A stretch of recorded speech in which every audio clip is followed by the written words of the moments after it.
Hello बच्चों, मेरा नाम साक्षी गुप्ता है और आज आप मेरे साथ पढ़ेंगे आपकी पाठ्य पुस्तक हिंदी की कक्षा 7 का पाठ 4।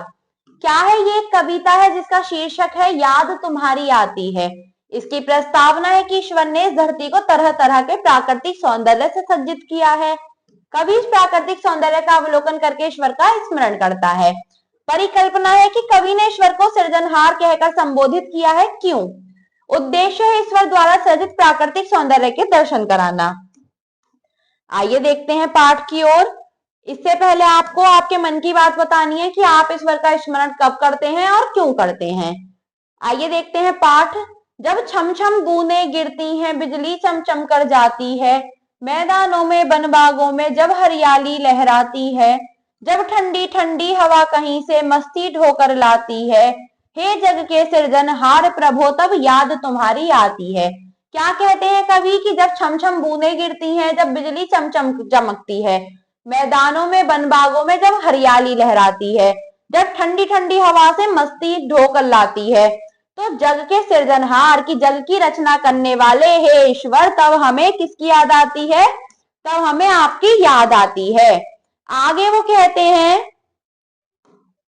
चुपचाप चमकते तारों की महफिल जब रात सजाती है, जब चांद शान से उगता है और दिशा दिशा धुल जाती है, जब ओश रूप में हरी घास चमकीले मोती पाती है, हे जग के सृजनहार प्रभु तब याद तुम्हारी आती है।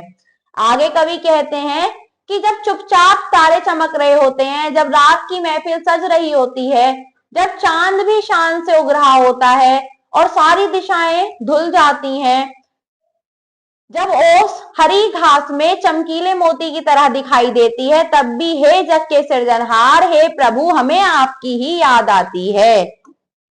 आगे कहते हैं कवि,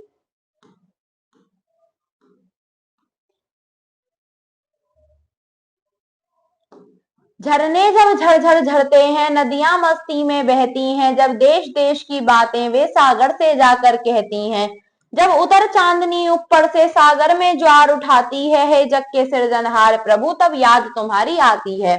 कभी आगे कहते हैं कि जब झरने झरझर बहते हैं, नदियां मस्ती में बहती हैं, देश देश की बातें वो सागर से जाकर कहती हैं, जब चांदनी ऊपर से उतरकर सागर में ज्वार उठाती है, समुद्र में लहरें उठाती है, तब भी हमें किसकी याद आती है?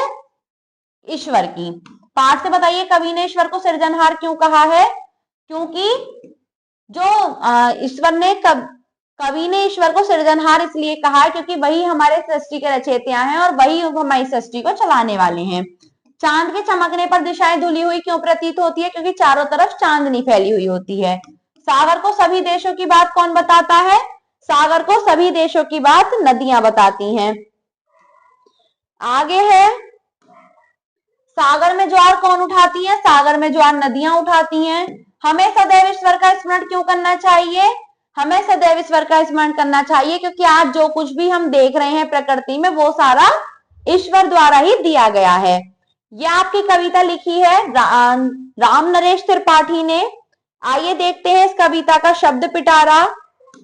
मस्ती अर्थात आनंद, फन, सृजनहार सृजन करने वाला, क्रिएटर, याद स्मरण रिमेंबर, सागर समुद्र सी, जग संसार वर्ल्ड, प्रभु ईश्वर गॉड, शान प्रतिष्ठा प्रेस्टीज, ज्वार सागर के पानी का ऊपर उठना फ्लूड।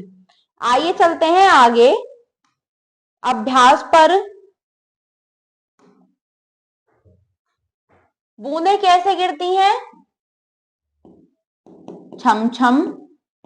ठंडी हवा क्या ढोकर लाती है? मस्ती। रात किसकी महफिल सजाती है? तारों की। सागर में ज्वार कैसे आता है?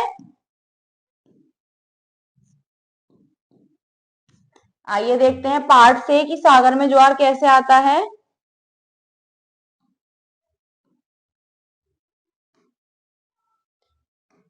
जब चांदनी ऊपर से उतर के आती है तब सागर में ज्वार आता है। कवि रात के सौंदर्य का वर्णन कैसे करता है?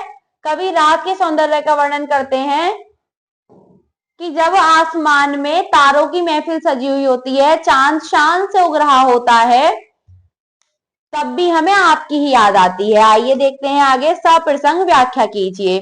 इसमें आपको व्याख्या करनी है जैसे कि मैंने आपको पाठ द्वारा बताया। आप इसमें लिखेंगे कि चुपचाप चमकते तारों की जब चुपचाप चमकते तारों से महफिल सजती है रात की, जब चांद भी शान से उग रहा होता है और सारी दिशाएं धुल जाती हैं, तब जब ओश रूप में हरी घास में चमकीले मोती दिखाई देते हैं, तब भी हे जग के पालनहार, हे जग के प्रभु, हमें आपकी ही याद आती है। आइए चलते हैं आगे।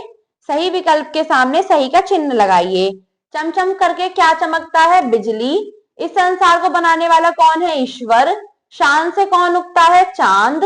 चांदनी किस में ज्वाल लाती है? सागर में। आइए चलते हैं आगे। हरियाली कहाँ लहराती है? मैदानों में और वन बागों में। हरी घास क्या पाती है? मोती, जो कि क्या होते हैं? ओस रूपी। नदियां कैसे बहती हैं और सागर से जाकर क्या कहती हैं? नदियां झरझर बहती हैं, मस्ती में बहती हैं और सागर से जाकर ज्वार उठाती हैं। झरनों की क्या विशेषता है?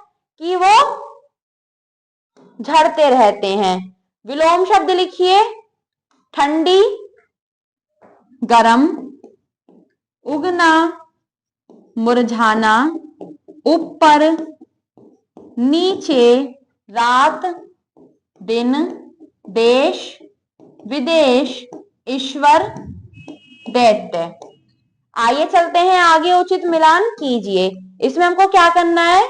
मिलान करना है। जैसे हवा, अनिल, वायु, पवन, जग, संसार, दुनिया, विश्व, नदी, सरिता, तटनी, तरंगनी, चांद, चंद्रमा, शशांक, राकेश, सागर, सिंधु, समुद्र, रत्नाकर। आगे है, नीचे दिए गए शब्दों का वर्ण विच्छेद कीजिए। किसी शब्द के सम्मिलित वर्णों को अलग अलग करके दर्शाना वर्ण विच्छेद कहलाता है। जैसे बिजली का दिया हुआ है, आइए देखते हैं हरियाली का। ह, अ, र, ई, य, आ, ल, ई, हरियाली। सृजनहार, स, ई, र, अ, ज, न, ह, आ, र। महफिल, म, अ, ह, अ, फ, ई, ल। महफिल। सागर, स, आ, ग, अ, र, अ, सागर। आइए चलते हैं आगे। कल्पना की कलम से। इसमें कह रहे हैं कि जब तपती गर्मी के बाद एकाएक बारिश आती है, तब आप वातावरण में क्या बदलाव देखते हैं? आप अपने अनुसार लिखेंगे। जैसे मैं अपने अनुसार बताती हूँ कि जब तपती गर्मी के बाद एकाएक बारिश आती है, तो हल्की हल्की वातावरण सुखद हो जाता है, चारों तरफ मिट्टी की भीनी भीनी खुशबू आने लगती है और कुछ ठंडक हो जाती है। रचनात्मक गतिविधि। इस कविता को गद्य रूप में लिखिए, जैसा कि मैंने आपको समझाया। इस कविता के आधार पर रात के प्राकृतिक सौंदर्य का वर्णन कीजिए। इसमें आप कर सकते हैं चांद का उगना, तारों की महफिल और ओस रूपी बूंदे। राम नरेश त्रिपाठी द्वारा लिखी गई कोई अन्य कविता पढ़िए। इसमें आपको राम नरेश त्रिपाठी द्वारा लिखी गई कोई अन्य कविता पढ़नी है और इस कविता से अपने मन की पंक्तियां चुनकर उनके भावार्थ लिखने और यह भी बतानी है कि वे पंक्तियां आपको क्यों पसंद आई। आओ अब खेलें। अपनी पसंद का कोई प्राकृतिक दृश्य बनाकर आपको उसमें रंग भरना है। प्राकृतिक दृश्य जिसमें आप चांद दिखा दें, झरना दिखा दें, कुछ भी ऐसी चीज जो हमें प्रकृति से मिली हुई है। आइए देखते हैं सूझबूझ। ईश्वर को संसार के सृजनहार की संज्ञा क्यों दी जाती है? क्योंकि ईश्वर ही सृष्टि के रचयिता है और ईश्वर ही सृष्टि के पालनहार है। जीवन मूल्य है। बच्चों, इस सुंदर संसार की रचना ईश्वर ने की है। ईश्वर ने अनेक सुंदर वस्तुओं की रचना की है। उनकी बनाई ये सुंदर वस्तुएं हमें जीवन जीने का आधार तो प्रदान करती ही हैं, साथ ही साथ जीवन को सही ढंग से जीने की सीख भी प्रदान करती हैं। जैसे नदी हमें जीवित बने रहने के लिए निर्मल जल प्रदान करती है तथा साथ ही बाधाओं को साहसपूर्वक पार करते हुए जीवन में आगे बढ़ने की सीख भी प्रदान करती है। अतः हमें ईश्वर का आभार प्रकट करना चाहिए तथा उनकी बनाई चीजों से सीख ग्रहण करनी चाहिए। आप ईश्वर के प्रति अपना आभार कैसे प्रकट करते हैं? आगे है कड़ी जोड़ो। प्रशांत महासागर विश्व महासागरीय बेसिनों में सबसे बड़ा और सबसे गहरा है। लगभग 63 मिलियन वर्ग मील में फैला और पृथ्वी पर आधे से अधिक मुक्त पानी युक्त प्रशांत महासागर अब तक दुनिया के महासागरीय बेसिनों में से सबसे बड़ा है। इस पाठ को आप अपनी अभ्यास पुस्तिका और उत्तर पुस्तिका में पूरा कर लेंगे और इसको अच्छे से याद कर लेंगे। धन्यवाद।